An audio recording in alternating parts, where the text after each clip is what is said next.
Pemirsa, raksasa teknologi kecerdasan buatan Anthropic sepakat membayar ganti rugi gugatan class action sebesar 1,5 miliar dolar Amerika Serikat. Keputusan pengadilan federal San Francisco ini menjadi penyelesaian kasus hak cipta terbesar sepanjang sejarah Amerika Serikat.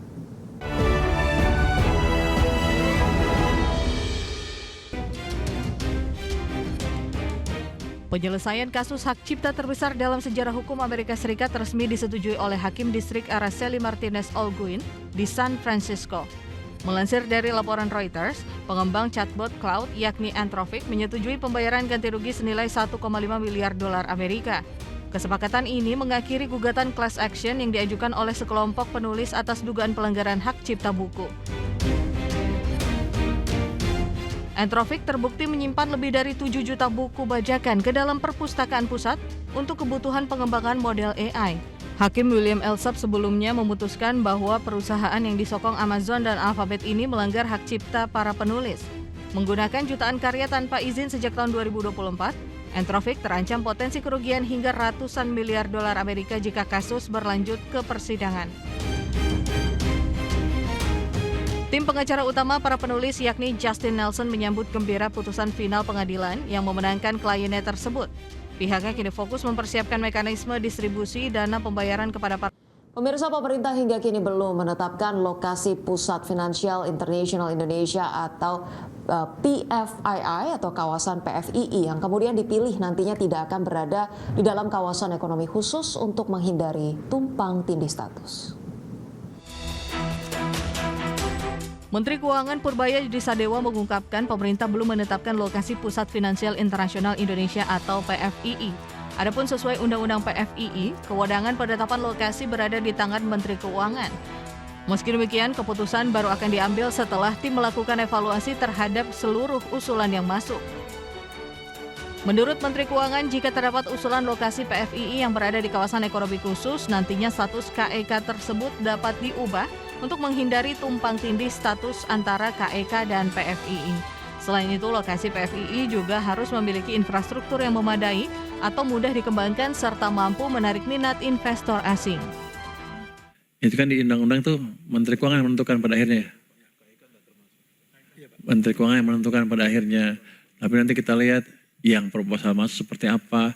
Sekarang sih belum menentukan yang mana. Apakah kura-kura Bali saya nggak tahu. Itu saya tahu kura-kura ninja. Terus kura-kura ada KEK, KEK nggak masuk katanya. Tapi begini, nanti tergantung proposal yang paling baik seperti apa. Kalau ada KEK kan bisa dibubarin KEK-nya, kira-kira begitu kan. Jadi bukan halangan juga.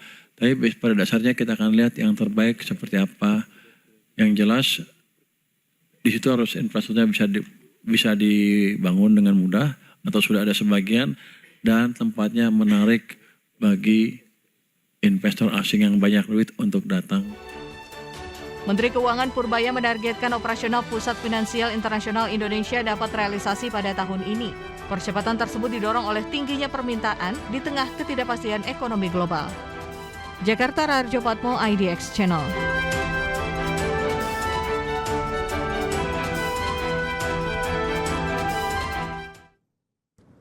Pemirsa, keberadaan Pusat Finansial Internasional Indonesia diproyeksikan untuk dapat menjadi magnet baru bagi dana keluarga kaya dunia atau family office yang selama ini tersimpan di pusat-pusat finansial internasional. Perubahan geopolitik dan kondisi di sejumlah pusat keuangan dunia membuat sebagian keluarga kaya mencari alternatif baru untuk menempatkan asetnya. Keberadaan Pusat Finansial Internasional Indonesia diproyeksikan tidak hanya menjadi kawasan keuangan global, tetapi juga menjadi magnet baru bagi dana keluarga kaya dunia atau family office yang selama ini tersimpan di pusat-pusat finansial internasional. Ketua Panitia Kerja Penyusunan Rancangan Undang-Undang PFII Muhammad Hekal mengatakan, berdasarkan kajian yang diterima dalam pembahasan PFII, terdapat sekitar 3,2 triliun US dollar dana keluarga kaya dunia yang dikelola melalui berbagai family office di pusat-pusat keuangan global. Dari jumlah itu ditaksir sebesar 65% sedang mencari rumah baru. Menurut Hekal, perubahan geopolitik dan kondisi di sejumlah pusat keuangan dunia membuat sebagian keluarga kaya mencari alternatif baru untuk menempatkan asetnya. Adalah dengan kondisi global yang tidak menentu, besar sekali peluang perpindahan uang yang lagi harus kita rebut. Nah, kita berharap perpindahan uang global itu bisa cari rumah di Indonesia. Nah, itu yang kita lagi fokuskan sekarang. Harapan kita kalau kita nggak bikin terburu-buru akan ditangkap sama negara-negara lain, karena di negara-negara lain banyak yang baru saja juga melahirkan financial center baru. Untuk menarik minat investasi, Pusat Finansial Internasional Indonesia juga dipastikan akan menyediakan kawasan pendukung termasuk hunian bagi pelaku bisnis dan keluarga kaya yang masuk ke Indonesia. Namun sebelum beroperasi penuh, pemerintah masih perlu menyelesaikan berbagai perangkat kelembagaan PFII. Jakarta, Tim Liputan IDX Channel.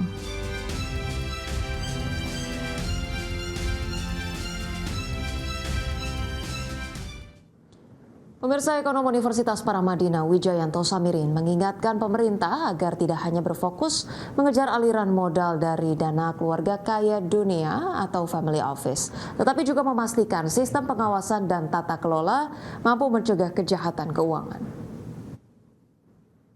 Wijayanto Samirin menilai resiko penyalahgunaan family office sebagai media pencucian uang di Indonesia tergolong tinggi. Pasalnya daya saing Indonesia sebagai pusat keuangan global saat ini belum cukup kuat untuk atau mumpuni jika dibandingkan dengan negara-negara yang telah lebih dahulu menjadi financial hub. Ketidakstabilan nilai tukar rupiah, kepastian hukum yang masih lemah, serta ekosistem keuangan yang belum kompetitif membuat Indonesia belum memiliki daya tarik utama bagi investor global. Dalam kondisi tersebut, Wijayanto mengingatkan jika tetap ada investor yang berminat, justru perlu dipertanyakan motifnya. Masuknya dana-dana yang tidak jelas asal-usulnya akan semakin besar apabila pemerintah membuka family office tanpa sistem penyaringan yang kuat. Karena begini, salah satu risiko money laundering melalui PFII ini adalah family office.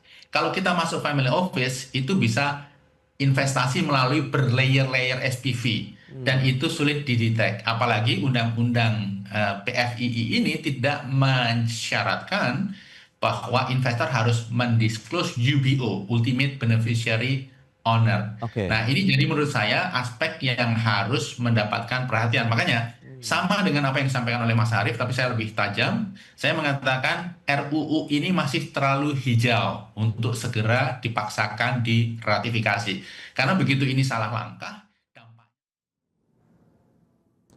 Pemirsa, Direktur Jenderal Pajak meminta masyarakat tidak perlu resah terkait keterlibatan aparat Babinsa dalam pemungutan atau pemeriksaan wajib pajak.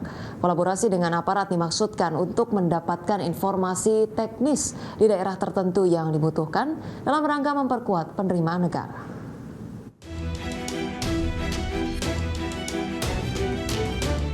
Dirjen Pajak Bimo Wijayanto menegaskan bahwa Surat Edaran Nomor 8 Tahun 2026 tentang kolaborasi informasi dengan Babinsa, Babinkamtibmas bukanlah upaya penggunaan aparat dalam pemungutan pajak.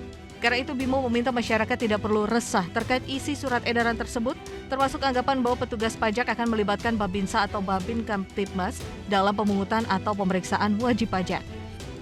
Bimo menjelaskan bahwa penyebutan Babinsa, Babinkamtibmas dalam surat edaran itu hanya berkaitan dengan koordinasi dengan penyediaan informasi di lapangan, sehingga tidak benar bahwa aparat kewilayahan akan memiliki peran sebagai pelaksana pemeriksaan maupun pemungutan pajak. Bimo menegaskan bahwa kolaborasi dengan aparat dimaksudkan untuk mendapatkan informasi teknis di daerah tertentu yang dibutuhkan dalam rangka memperkuat penerimaan negara. Sekali lagi, ini merupakan SE yang ditujukan untuk internal Direktorat Jenderal Pajak. Jadi nggak perlu dipolemikan dan nggak perlu digoreng-goreng bahwa nanti petugas pajak akan melibatkan Babinsa dan segala macam. Itu koordinasi informasi saja. Jadi di dalam kami menggali informasi, kami bekerja sama dengan multi stakeholders. Salah satunya memang Bintara Pembina Desa dan juga Bayangkara Pembina Keamanan dan Ketertiban Masyarakat. Jadi perangkat desa dan segala macam itu berkoordinasi dengan kita, bukan mereka kemudian dinarasikan merupakan pelaksana pemeriksaan maupun pemungutan pajak, sama sekali tidak. Bimo menambahkan DJP selama ini bekerja sama dengan berbagai pemangku kepentingan dalam menggali informasi perpajakan. Selain Babinsa dan Babinkamtibmas, koordinasi juga dilakukan dengan perangkat desa.